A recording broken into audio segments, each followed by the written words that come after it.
Last week, affiliates from across the country came together in Long Beach, California for the Rebuilding Together National Summit. From coast to coast, we gathered to share stories, our successes, our challenges, and the milestones that remind us why we do what we do.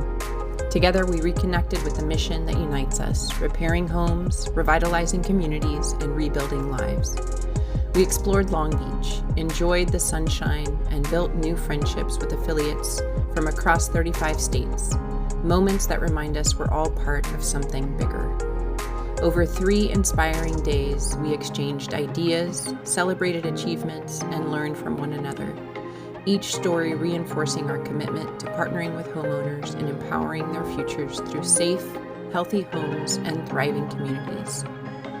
This year's summit was made possible by our valued partner, Wells Fargo, whose commitment to community revitalization continues to empower our work nationwide. The theme said it best, stronger together, because when we come together as one team, one mission, one community, there's nothing we can't rebuild.